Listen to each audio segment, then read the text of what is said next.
अस्सलाम वालेकुम नाज़रीन, आप रूबरू प्रोग्राम देख रहे हैं और मैं हूं आपका मेज़बान शौकत पराचा।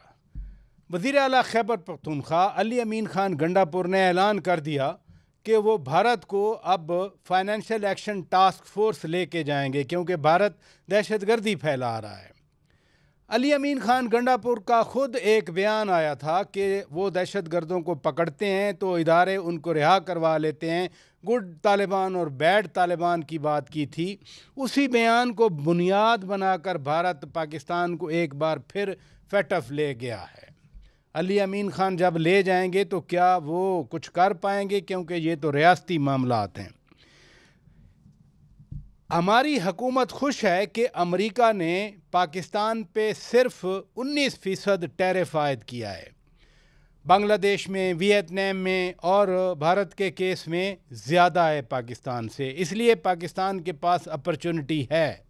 लेकिन हमारी अपनी सियासी लड़ाई ही ख़त्म नहीं हो रही।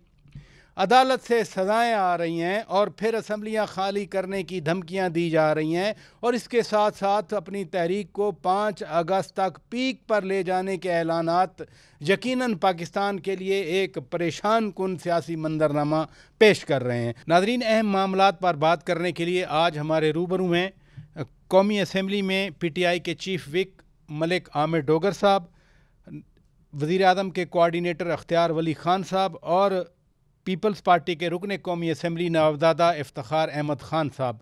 तीनों मेहमानों का शुक्रिया अदा करता हूँ।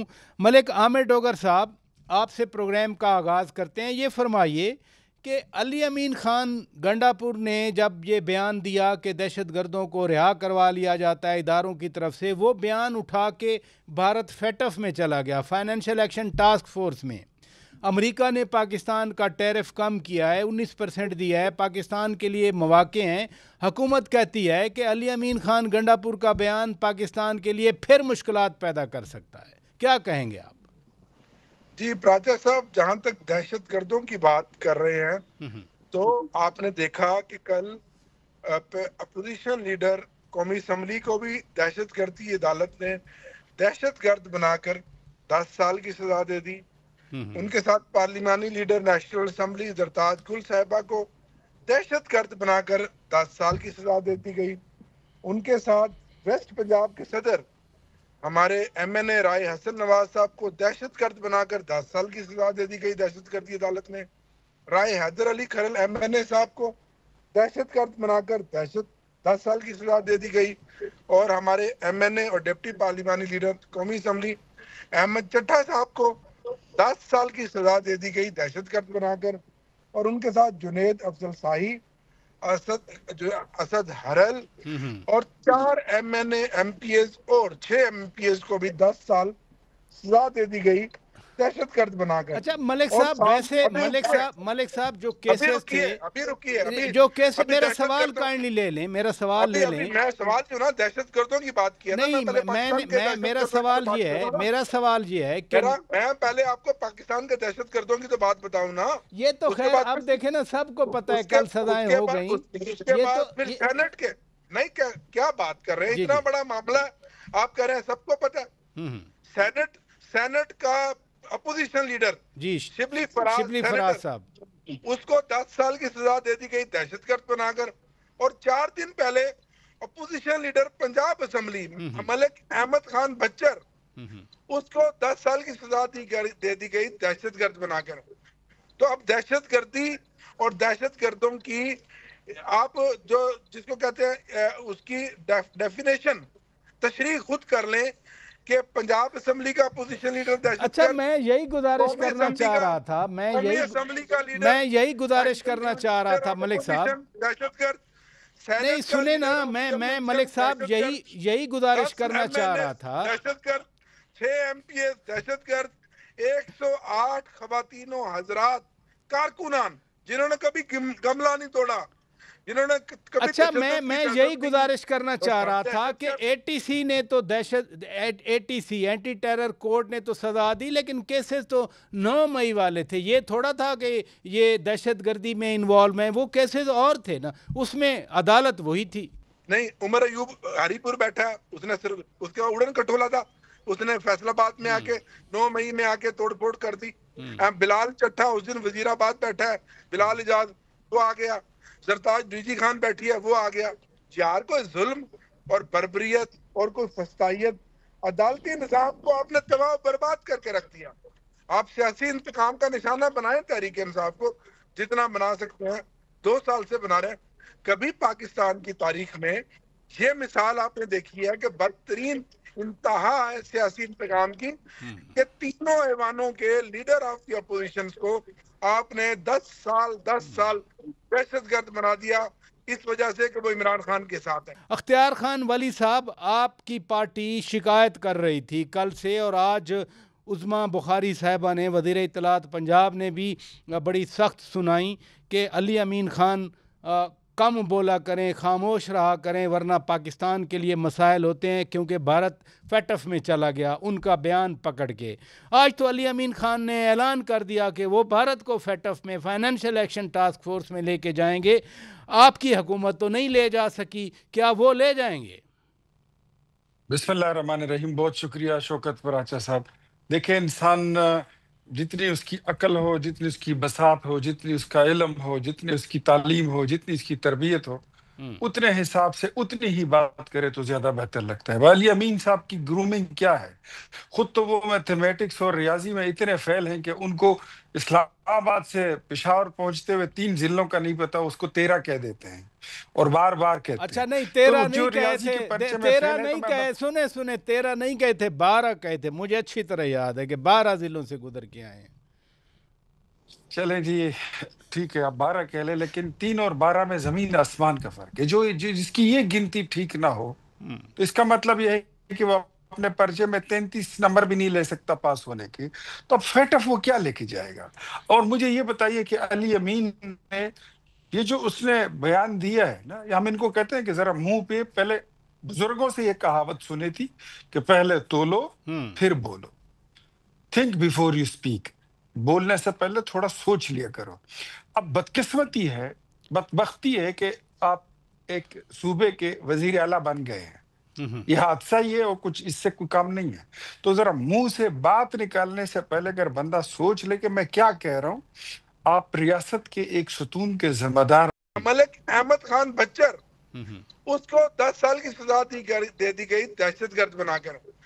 तो अब दहशतगर्दी और दहशतगर्दों की आप जिसको कहते हैं उसकी डेफिनेशन, तशरीह खुद कर लें कि पंजाब असेंबली का अपोजिशन लीडर दहशतगर्द। अच्छा, मैं यही गुजारिश करना चाह रहा था, मैं यही गुजारिश करना चाह रहा था मलिक साहब। दहशतगर्द नहीं, सुने ना, मैं मलिक साहब यही गुजारिश करना चाह रहा था। दहशतगर्द 6 MPS दहशतगर्द, 108 खवातीनों हजरात कारकुनान जिन्होंने कभी गमला नहीं तोड़ा, जिन्होंने कभी। अच्छा, मैं यही गुजारिश करना चाह रहा था कि ATC ने तो ATC एंटी टेरर कोर्ट ने तो सजा दी, लेकिन केसेस तो 9 मई वाले थे। ये थोड़ा था कि ये दहशतगर्दी में इन्वॉल्व है, वो केसेस और थे ना, उसमें अदालत वही थी। नहीं, उमर अयूब हरीपुर बैठा है, उसने सिर्फ उसके उड़न कटोला था, उसने फैसलाबाद में आके 9 मई में आके तोड़फोड़ कर दी। बिलाल चट्टा उस दिन वजीराबाद बैठा है, बिलाल इजाज वो आ गया, सरताज डीजी खान बैठी है वो आ गया। यार कोई जुल्म और बर्बरियत और कोई फस्तायत, अदालती निजाम को आपने तबाह बर्बाद करके रख दिया। आप सियासी इंतकाम का निशाना बनाए तहरीक इंसाफ को, जितना बना सकते हैं, 2 साल से बना रहे हैं।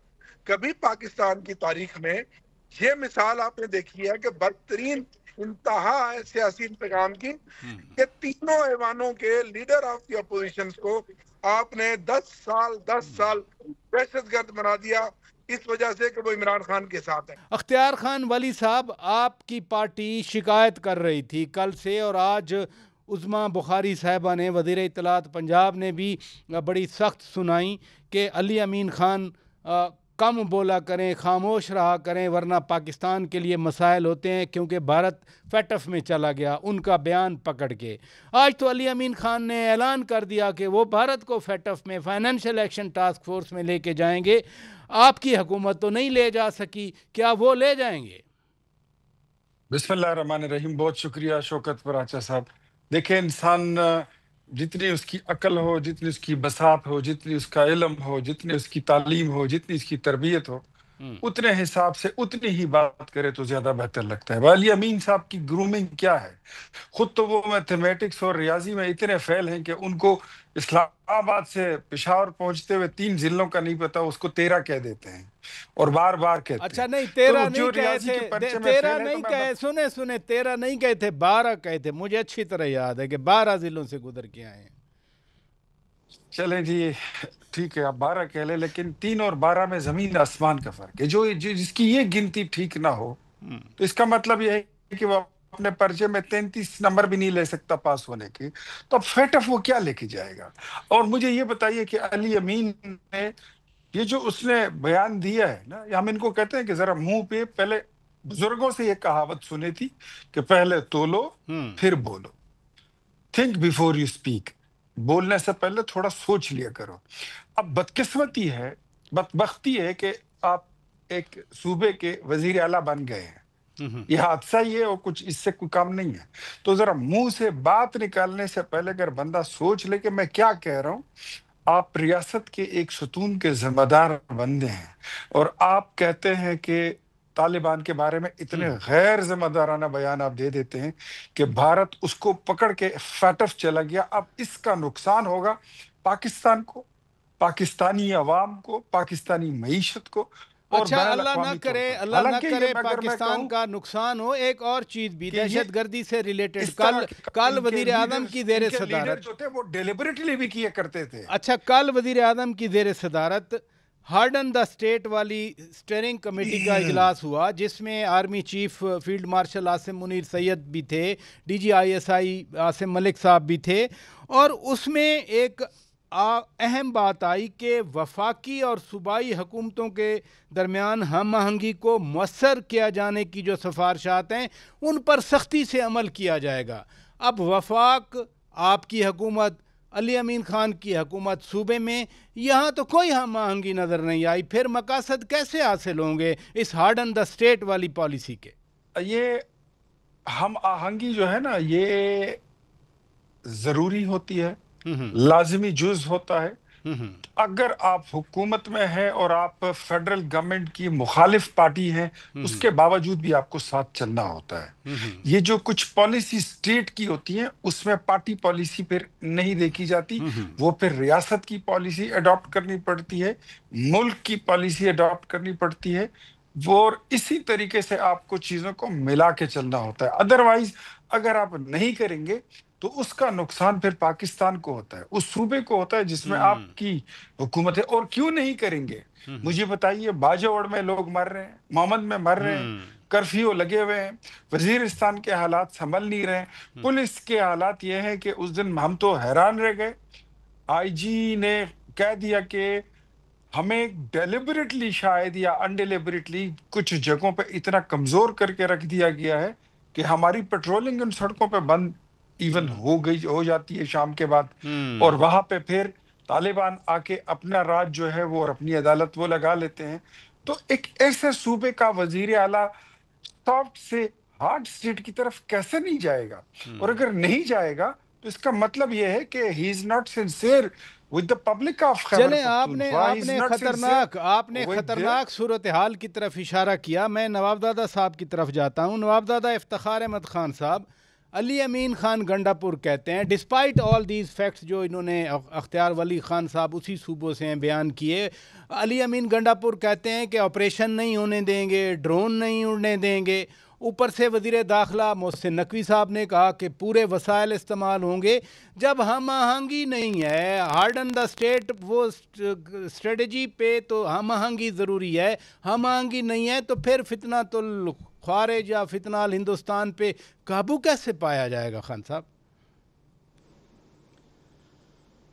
जी शुक्रिया। देखें, अली अमीन गंडापुर साहब हमेशा इस किस्म के स्टेटमेंट्स देते हैं और उसके बाद वो अमल उन्हीं चीज़ों पर करते हैं जो फेडरल की तरफ से आती हैं। आप इनका पिछला ट्रैक रिकॉर्ड सारा उठा के देख लें कि ये इनकी आदत है कि इस किस्म के स्टेटमेंट्स देने के बाद फिर जो अमल है, अब भी इन्होंने ये जो स्टेटमेंट्स दी हैं उसके बाद फिर इनका ये दोबारा स्टेटमेंट आया कि जी वो ऑपरेशन जो है उसके हक में। तो ये इनकी पुरानी वो है कि स्टेटमेंट्स कुछ देते हैं और अमल कुछ करते हैं ये जी। यानी आप भी समझते हैं कि ये हम आहंगी हो जाएगी वफाक और सूबे में इस ऑपरेशन के हवाले से, या ये जो हार्डन द स्टेट पॉलिसी है इस पर रादर? जी उस सूबे के KPK के अपने इंटरेस्ट में यही है कि उनके अवाम के इंटरेस्ट में यही है कि वो फेडरल के साथ मिलकर चलें और जो दहशतगर्दी जिस तरीके से वहाँ पर है उससे कंट्रोल करने के लिए जब तक फेडरल साथ नहीं होगा तो ये किसी कीमत पर ये चीज़ नहीं हो सकेगी। और मैं नहीं समझता कि वहाँ पर असम्बली जो है वो इस चीज़ की मुखालफत करे, या अली अमीन गंडापुर साहब भी, वो उनकी स्टेटमेंट्स इस किस्म की आती रहती हैं, मगर हमेशा इन द एंड उन्होंने वही किया जो फेडरल की तरफ से हुआ है जी। चलें इधर रुकिएगा नाजरीन, ब्रेक लेते हैं, ब्रेक के बाद जब वापस आएंगे ये जो सियासत के बारे में कहा जाता है कि बंद गली में पहुंच चुकी है और टकराव है, नवाबजादा साहब से ही मैं पूछूंगा क्योंकि इनके मरहूम वालिद नवाबजादा नसरुल्लाह खान साहब जब ऐसी सूरत हाल पैदा होती थी वो इत्तेहाद बनाते थे, वो सियासत को एक डायरेक्शन में ले जाते थे।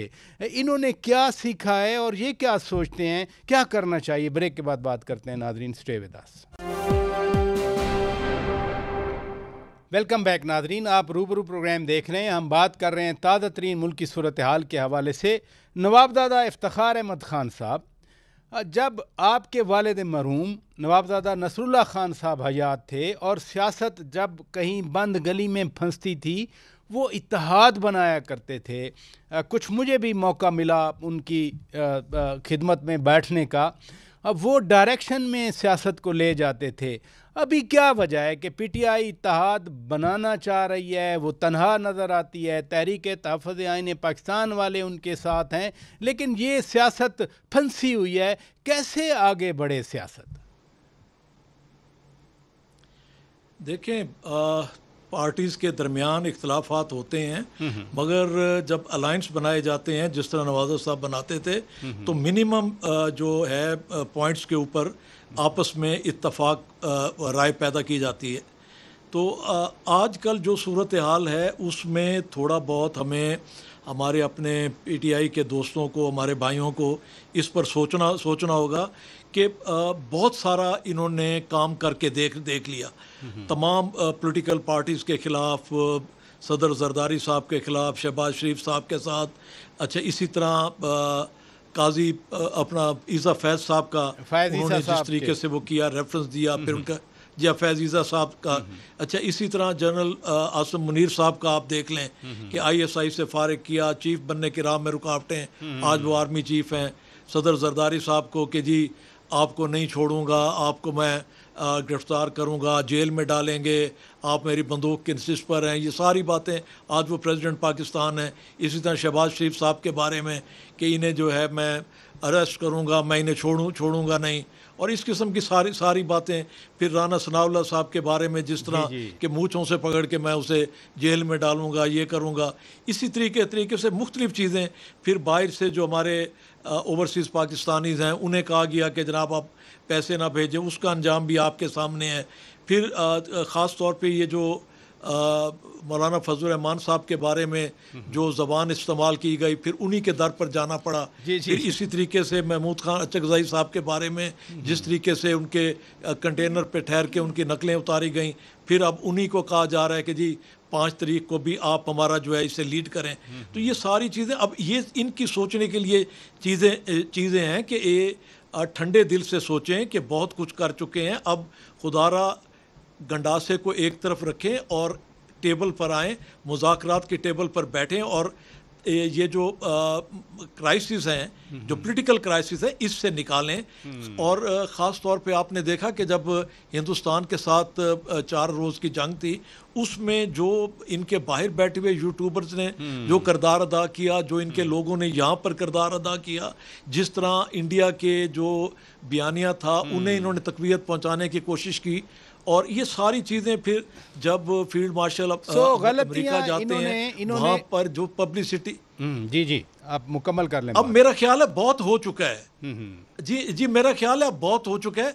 अब इन्हें मुज़ाकरात की तरफ आना चाहिए और जो संजीदा लोग हैं, इधर रुकिएगा इधर रुकिएगा इधर रुकिएगा। आमिर डोगर साहब जैसे लोगों को, जी जी देखिए आमिर डोगर साहब जैसे लोग इस पार्टी में हैं जो इकट्ठे बिठा सकते हैं और कंसेंसस की तरफ आके हम एक लाएमल बना सकते हैं। अगर हमारा बयानिया यही होगा कि जी अगर कश्मीर का मसला है तो कैदी नंबर 804 को छोड़ो, फ़लस्तीन का मसला है कैदी नंबर 804 को छोड़ो, हिंदुस्तान के साथ जंग की बात अच्छी बात कर रहे हैं कि इनको सीखना चाहिए।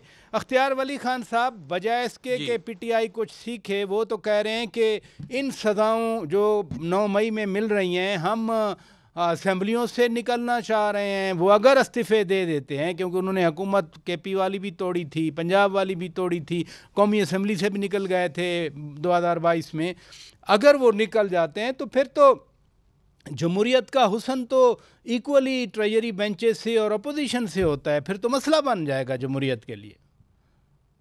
ये नहीं निकलेंगे, ये कोई इस्तीफे नहीं देंगे। नहीं, मैंने एग्जांपल दी ना आपको कि पंजाब हुकूमत तोड़ी थी, केपी हुकूमत आपके सामने तोड़ी थी, असेंबली से, कौमी असेंबली से इस्तीफे दे दिए थे। सर ये सियासत में नए लोग हैं और ये अभी सीखने के अमल से गुजर रहे हैं।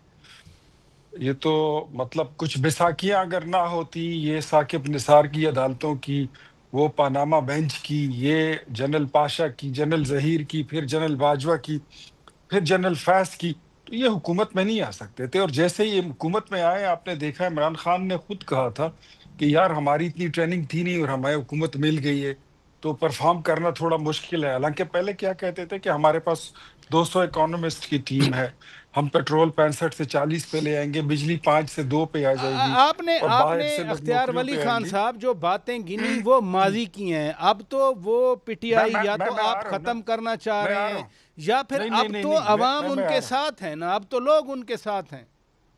नहीं सर, लोग वो नहीं है, ये बात भी एक छोड़ दें, ये मकबूलियत वाली चीजें देखे। अच्छा, मैं दो बातें आपको बताता हूँ शौकत पराचा साहब।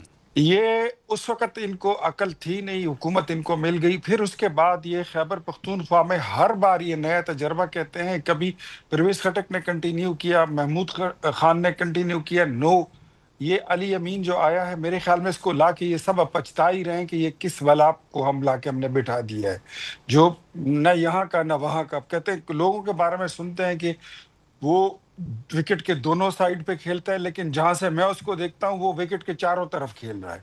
अच्छा, आपने पूछा कि मकबूल, ये लोग जिन इनको तनख्वाहों की लत पड़ गई है, ये जो अभी असेंबलियों में बिल आया है ना, ये तनख्वाहों की बढ़ोतरी का, इस पे दस्तखत अपोजिशन के लोगों ने किए, पीटीआई के लोगों ने किए। ये बिल ये लोग लाए हैं, इनके मुझे तो नाम भी याद है, कोई डिनाई कर दे तो मैं फिर नाम बताने के लिए तैयार हूं कि ये कौन लोग बिल। अब इनको तनख्वाहों की, गाड़ियों की, एयर कंडीशन हॉल्स की, पार्लियामेंट लॉजेस की, बंगलों की और इन चीजों की इनको लत पड़ गई है।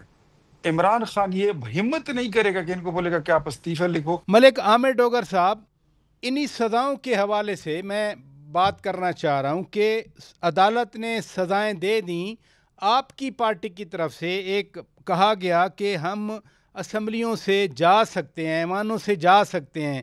क्या वाकई ये सीरियस प्रपोजल है? जैसे आपने पंजाब की हुकूमत माजी में तोड़ी थी, केपी की हुकूमत तोड़ी थी, कौमी असेंबली से इस्तीफे दिए थे, अब भी वाकई ये बात है? देखें पराचा साहब, 8 फरवरी के बाद से अब तक 15 अराकीन कौमी असेंबली की गर्दन उतार दी गई है सियासी बुनियादों पर, पॉलिटिकल विक्टिमाइजेशन।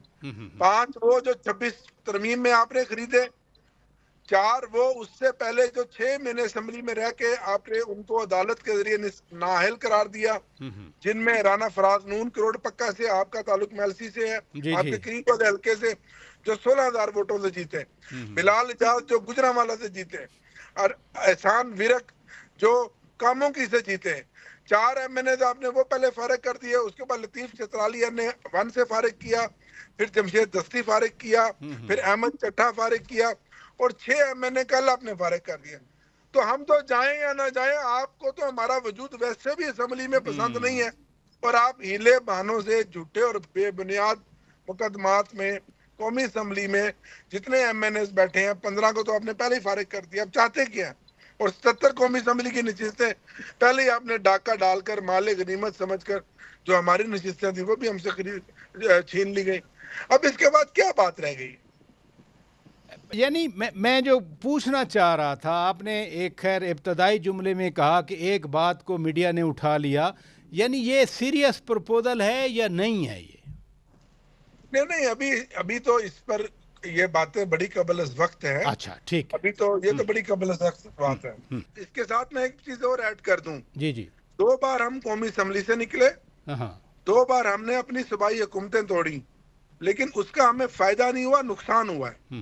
ये मेरी जाती राय है। अख्तियार वली साहब कह रहे हैं कि जी इनकी जो तनख्वाहें बढ़ी हैं वो PTI वालों ने वोट भी दिए थे, उसके लिए साइन भी किए थे उस कानून पर।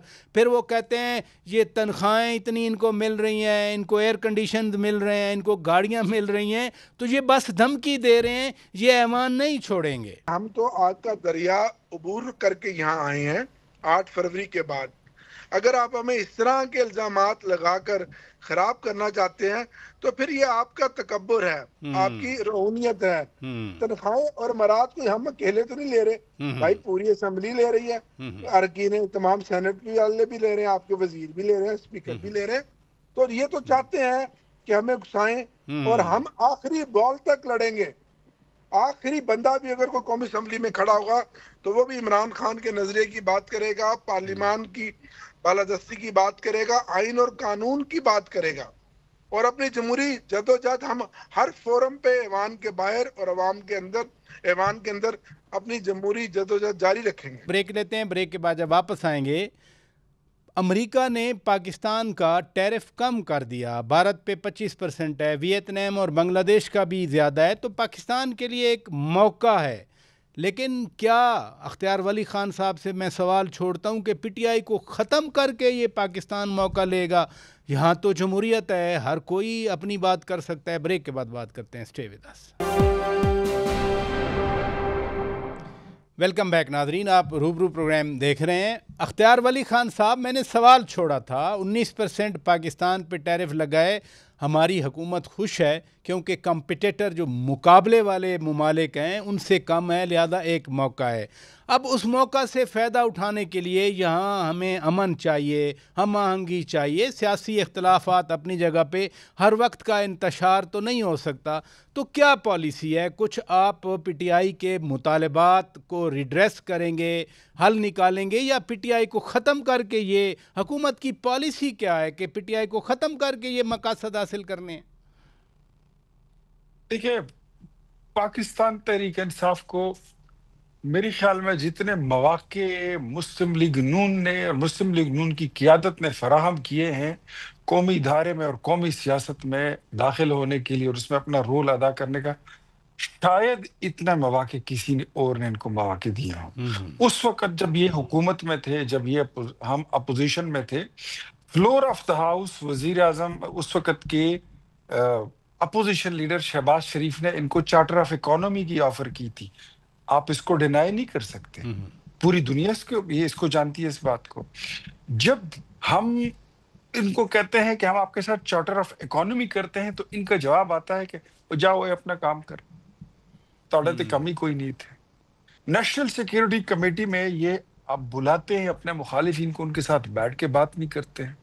हमने जब इंडिया का पुलवामा वाला वाकया हुआ, हम इनके बुलाए बगैर आके इनके साथ खड़े हो गए क्योंकि बात कौम की थी।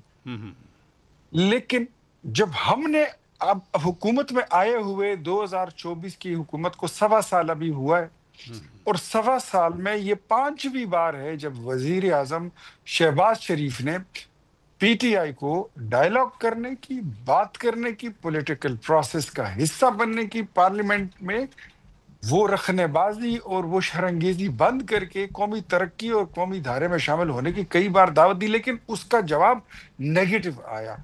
और सबसे बड़ी मिसाल उसकी 2 मिसालें हैं। एक, जब BLA ने अटैक किया था जाफर एक्सप्रेस पर, जी।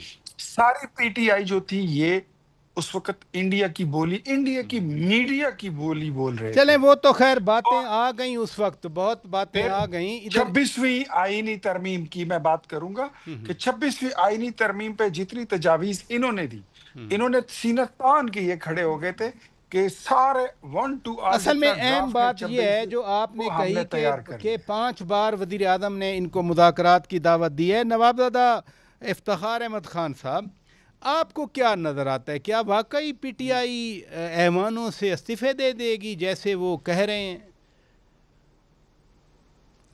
देखें, इनकी मैं नहीं समझता कोई पॉलिटिकल सोच हो।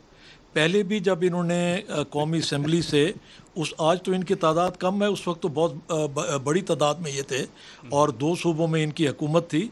उस वक्त भी इन्होंने इस्तीफ़े दिए तो उन्होंने बाद में जब कहा गया कि जी आपने ये गलत किया ये, तो उन्होंने कहा कि जी मुझे तो जनरल बाजवा ने, एक तरफ कहते थे कि जनरल बाजवा ने मेरी हुकूमत गिराई और दूसरी तरफ उसी के कहने पर इन्होंने ये अपनी हुकूमतें ख़त्म की। इनका अपना कोई पॉलिटिकल ज़हन तो है नहीं कि इनके ऊपर आप ये कहें कि ये पॉलिटिकल कोई फ़ैसला करेंगे और ये सारा। बाकी मुझे नहीं लगता कि ये असम्बली से इस्तीफ़े दें या जो इनके लोग अब हैं। बाकी अपने लोगों को नवाबज़ादा साहब जो वो बात सब कर रहे हैं ना, नवाबज़ादा साहब जो बात कर रहे हैं वो कहते हैं हमें सज़ाएं दी जा रही हैं, सज़ाएं दे के नाअहल किया जाता है और फिर जो बच गए उनके वारंट्स गिरफ्तारी जारी कर दिए जाते हैं। तो हमारे पास ऑप्शन, बकौल पीटीआई वालों के ऑप्शन ही नहीं छोड़े जा रहे कि हम ऐवानों में बैठें। देखिए, असल बात यह है कि ये जो 9 मई इन्होंने किया, उसमें पहले इन्होंने डिनाई किया। अच्छा, ये जो सब चीज़ें आई हैं, आप ये देखें कि ये वीडियोस, ये क्लिप्स किसने बनाए थे? ये भी इनके पीटीआई के अपने लोगों ने बनाए और फिर उसे सोशल मीडिया पर लेकर आए। ये फंसे तो आप हैं। ये खुद इन्होंने ये जो सुल्तान राय वाली बड़कें मारी थी, सब कुछ किया था। अब जब सजाएं वाली वो बात हो रही है तो फिर ये रो रहे हैं कि जी हमारे खिलाफ। अब या तो ये 9 मई का उसके पॉलिटिकल धारे में आना चाहते हैं जो लोग, तो वो 9 मई की माफ़ी मांगें और खुल के सामने आए, कहें कि जी ये हमारे से गलती हुई है, हमारे से मिस्टेक हो गई है, हम इसकी माफ़ी चाहते हैं, आइंदा ऐसा नहीं होगा। तो किसी लाइन पर तो आए ना।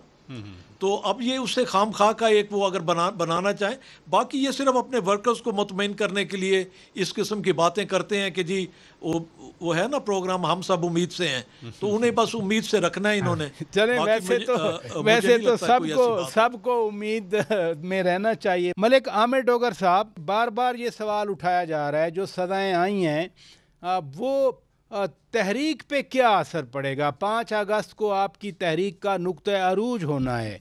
बहुत सारे लोग जिनकी आपने बात की उनको सजाएं होंगी। ये सजाएं दी ही इसलिए गई हैं कि 5 अगस्त से पहले पाकिस्तान तहरीक इंसाफ के कारकुनों को, आवाम को खौफजदा किया जाए। देखें, आपने 8 फरवरी के बाद और उससे पहले 9 फरवरी से 8 फरवरी तक हर वो हथकंडा इस्तेमाल किया।